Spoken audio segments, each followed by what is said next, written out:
Okay, so if you're like me and you've been trying to uphold the quarantine, self-isolation thing for a while, you're getting pretty antsy and you're wanting to hit something. If you don't have a bag, if you don't have if you don't have access to something that wants to be hit, I've got a good idea for you. If you do have a Thai pad, if you don't have a Thai pad, if you've got those little decorative pillows that are on couches and beds and all that fun stuff, you can definitely work the same thing with them. You just don't have this handy handle to use. So I'm pretty excited about this. I had this game plan laid out for the past couple weeks. I've been itching at the bit to try and get this out to you, but I wanted to make sure I got through the rest of the Destruction series.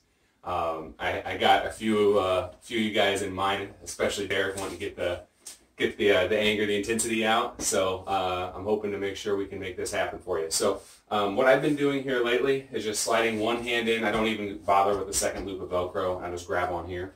And I run through the 9 elbows of Muay Thai. So most of them you'll be able to hit on the pad. There's a couple that are a little awkward to hit on the pad unless you put it up on a shelf or something. You can tape it to a tree or something. But for what I'm going to use is I'm going to use this wall. Obviously, I'm not going to be putting my elbow through the wall, but I think that the technique will still get across. So put your left arm or your right arm in the pad. You should be doing both. And then you can either start with your right foot forward or your left foot forward. You should be doing both. I'm going to be starting with my left foot, or my right foot forward, my left foot back, and I'm going to be working a snap elbow. So the one thing that you're going to have to be mindful of here is you are not able to cover your head like you would normally do during an elbow because you're actually covering your own elbow. So be mindful of the fact that when you actually get back into working with a partner, you had better cover your head, otherwise you're wide open. So you're going to hold your pad here like so. You're going to take this out, and you're just going to drop a snap elbow in there. Fold your snap elbow in there, and fold your snap elbow in there. And it feels a little awkward at first, but when you really start getting the mechanics of this, you're essentially doing a goon team, just like we did in the previous session, but you're using your elbow and your hand simultaneously, and you're closing this one and this one at the same time. So it's you're really able to drive a ton of force into here and still get some of that sort of aggression out, if that's the case, as well as get a great workout in. So next elbow is diagonal up elbow. So we're going to hold this diagonally, and we're going to rotate from our hip, and we're going to diagonally up elbow. So again, rotating up through your trunk all the way into that elbow shot. When you hit your elbow, don't hit and stop. Don't just tap it, and don't turn all the way around like this. You want to make sure that you go through the center line, but not to the point where you turn your back. So we've got our snap elbows. We've got our diagonal up elbows. Next one we're going to do is diagonal down elbows. So peel this back across your ear like you're drawing a bow or something. Up here, palm out, drop it in. Drop it in, drop it in, drop it in. Again, same concept. You're hitting the pad and the elbow together at the same time. Next one is vertical up elbow. Hold it here, and then just take your hand. I prefer this off of my rear lead, but you can definitely do it off the lead. But you're going to take your hand and just drop it straight up.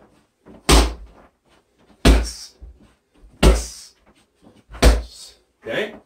So now we get to the awkward ones, but I think they're kind of fun anyway. Hold this out here, flat, palm up. You're going to take your hand straight up to the sky, and you're going to stomp, and you're going to hit your elbow down at the same time. So you're working your 12 to 6 elbow, or your spike elbow is what we tend to call it. So your elbow hits at the same time your weight does. This is used quite a bit to aim for the clavicle, aim for the bridge of the nose. There's a lot of really good targets with this guy here. So the next one we tend to cover is our out to in or our side in elbow. Okay? So elbow comes out, and down the road you don't want to end up reaching like I was showing you before. You can just drop it in, but I'm just trying to exaggerate the motion for you. Out, 45 degree, spike it in.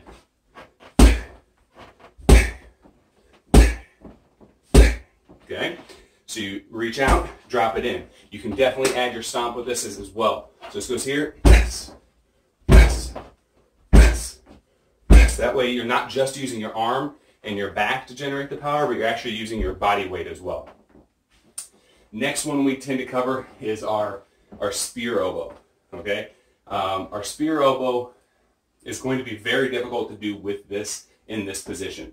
So what I want you to do is I want you to grab it by the handle and hold it in front of you like this, okay?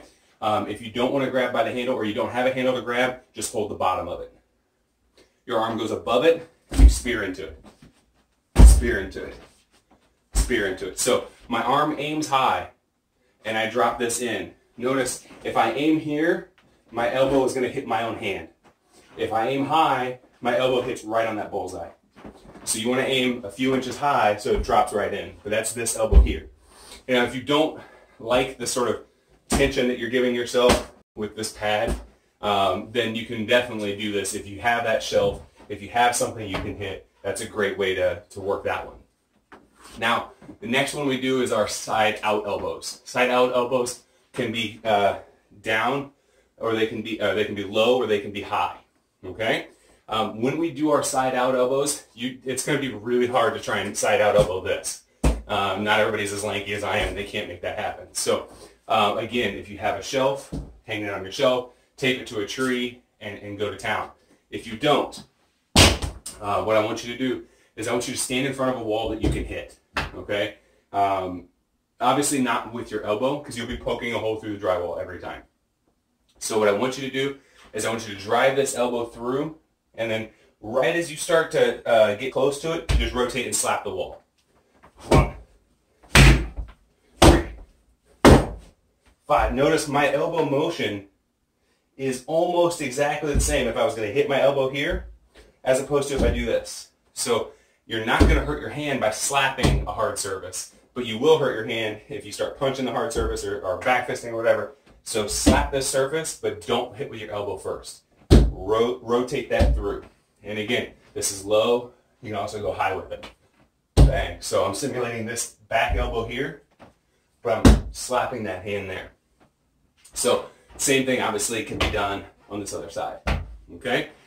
So that is how we start to work our side out elbows on a wall or a tree or whatever the case you're hitting. So what I'm going to show you now is how to incorporate the 9th elbow, which is our spinning elbows. Okay? Usually it's taught in sets of, at our school, in sets of 3, just because I like the idea of constantly just getting that extra repetition. You can do these in 1, 2s, 3s, whatever you want to do. Okay, so this is also typically done if you've got someone in the corner and you just start driving your elbows in the corner. We're not going to do it with the corner right now. So I need to face the wall. You're going to need to face the wall. And what's going to happen is you line up, get your range, whatever the case might be. Cover your distance, cover your spin with either a jab, another sort of fake vertical up elbow. You can throw a cross, whatever you want to do, but cover your motion. Don't just do this. It's a bad idea. So I'm going to cover my motion. And then as I pivot, I'm going to throw my first elbow. Instead of hitting with the elbow, I slap the wall, throw another elbow, and throw a third elbow. And then pin back around. So this is going to go 1, 2, 3, and spin back out. Okay, and there's other ways you can spin back around, and other ways you can cover your escape after you throw these 3 elbows. But for right now, this is the one that I wanted you to work, was just spinning back out, because I don't know what your space looks like. I'm obviously running out of space myself. So one more time here. So you're facing your wall. You cover your distance with whatever you want to cover. I'm going to cover with a jab. I'm going to step and turn. Right now, my left foot is forward. I'm turning to my right. I step with my left foot crossing over and turn and hit one hand slap or one elbow, another hand slap and another elbow, followed by a third. Okay? Then at this point here, like I said, there's a bunch of other recovery steps, but because of space, I don't know what you're dealing with. So just pivot back on this, maybe add a cover, jab back out.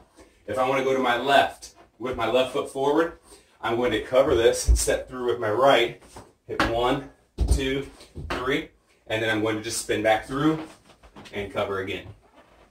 So all of these options are just ways of getting you to actually get some sort of contact. I I know that I've been doing a ton of shadowboxing here lately, and I've been encouraging you through these videos to do a ton of shadowboxing as well. That's great. It's a great time to really focus on the mechanics of, is my shoulder protected? No, it's not. Now my shoulder's protected. You know, you're really able to really tighten up your mechanics. But one thing that I know I have been missing is the aspect of contact. So I think that this is a really great way of incorporating contact into your mechanics, into your motions, and helping your training sort of fill in that gap that we're all missing. So I hope you enjoyed this, and I hope you have fun doing this. I know I have been. So thank you very much. Okay, so I figured I'd give you a quick amendment. I've got one of those cute pillows, and now we're going to start smacking it around. So I found that grabbing it in the center helps a little bit more than just holding it over the top here. So go ahead and grab it in the center here and hold it up just like we were holding our Thai pad. And you're going to stand here and you're going to drop your snap elbow in there.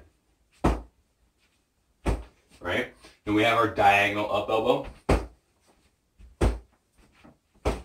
Diagonal down elbow, palm out, and then drop it in. Palm out, drop it in, palm out, and drop it in. Now obviously, with the pillow, you probably won't have as much cushion as a Thai pad, so you won't be able to hit it as hard. So we're just in our down elbows. Now we got our vertical elbows. Okay, so vertical up elbow. Turn it this way so you can see it. So that's 4. Our 5th elbow, we spike straight down. Okay? So lead foot up, drop your elbow on.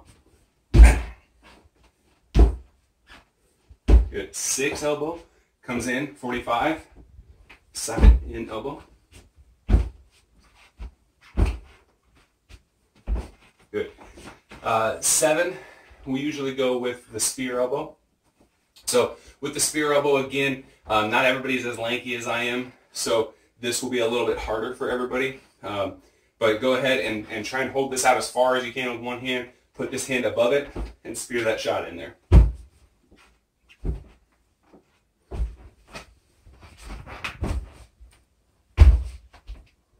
Okay, and we have our side out elbows. Now the other thing I wanted to make sure I pointed out with this is in the earlier video I was showing taking your elbow and then slapping your hand. And that still works, all right? If you want to keep holding this because you don't want to smash your hand against a wall, then keep holding your pillow. Smash your pillow against the wall. That's my side out elbow going up, and that's my side elbow going down, okay? You can also, if you have a pair of Thai pads and you have them on, right? So if I'm here and I have my elbows, I can still work my elbows with my Thai pad on, right? So if I have both Thai pads on, I can do my spin elbows the same way, slapping the wall with the pad. So we're here, cover, 1, 2, 3, spin back out. 1, 2, 3, spin back out. So take your pads and hit the wall with your pads and not your hand if you're worried about either hurting your hand or hurting the wall. If we can displace some of that force all the way through a Thai pad, there's a lot less chance of damaging the wall, especially since we just redid this during our self-isolation. So anyway, I hope you have fun with this. Thank you.